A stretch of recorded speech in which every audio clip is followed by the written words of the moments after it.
বাংলাদেশের রাজনীতি কি আসলেই স্বাধীন, নাকি অদৃশ্য শক্তির অদৃশ্য সুতোয় নিয়ন্ত্রিত? গোপন বৈঠক, অদলবদল হওয়া বার্তা আর সীমান্তের ওপার থেকে আসা গোপন নির্দেশ, এসবের মাঝে ঘুরপাক খাচ্ছে শেখ হাসিনার ভাগ্য। ভারতের শক্তিশালী গোয়েন্দা সংস্থা রাও কি তাকে ফেরানোর চূড়ান্ত পরিকল্পনা করেছে, নাকি এগুলো সবই রাজনৈতিক গুজব? আজ আমরা জানবো এই অদৃশ্য গল্প, যেখানে বাংলাদেশের ভবিষ্যৎ ভারতের কূটনীতি আর রাও এর ছায়া মিশে গেছে।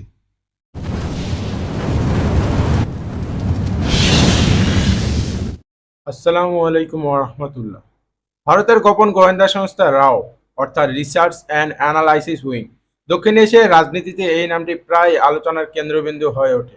বাংলাদেশ, পাকিস্তান, শ্রীলঙ্কা কিংবা নেপাল, যেখানে সেখানে রাওয়ের ছায়া রয়েছে বলে দাবি করা হয়।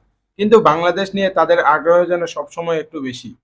রাও এর জন্ম 1968 সালে ভারতের প্রাক্তন প্রধানমন্ত্রী ইন্দিরা গান্ধীর সময়।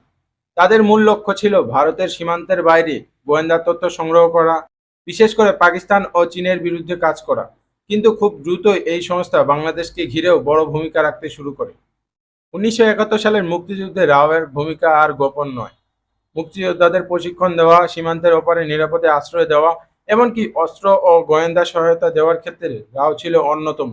ইতিহাসবিদদের মতে বাংলাদেশের স্বাধীনতা ক্ষেত্রে রাওয়ের অবদান ছিল নিঃসন্দেহে গুরুত্বপূর্ণ। কিন্তু স্বাধীনতার পর থেকে বাংলাদেশ আর রাও এর সম্পর্ক সবসময় মসৃণ ছিল না।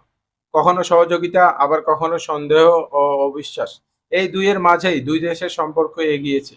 অনেক সময় বাংলাদেশের অভ্যন্তরীণ রাজনীতিতেও রাও এর হস্তক্ষেপের অভিযোগ উঠেছে।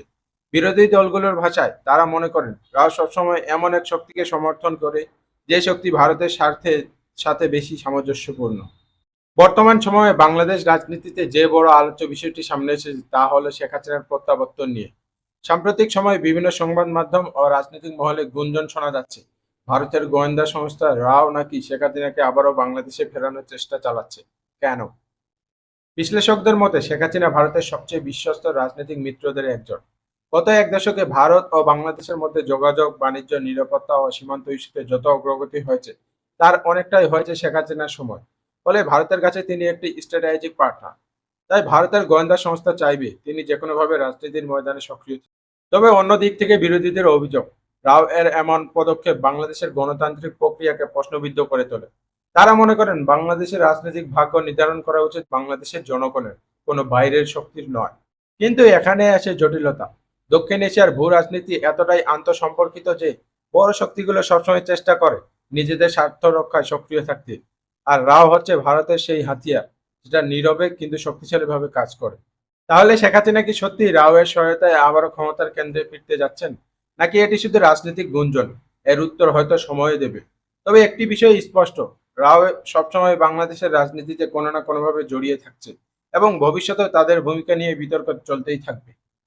এখন প্রশ্ন হলো বাংলাদেশের জনগণ কতটা সচেতনভাবে নিজেদের রাজনৈতিক ভবিষ্যৎ নির্ধারণ করতে পারবে বাইরের প্রভাব থেকে বেরিয়ে এসে। আর এখানেই আসল চ্যালেঞ্জ।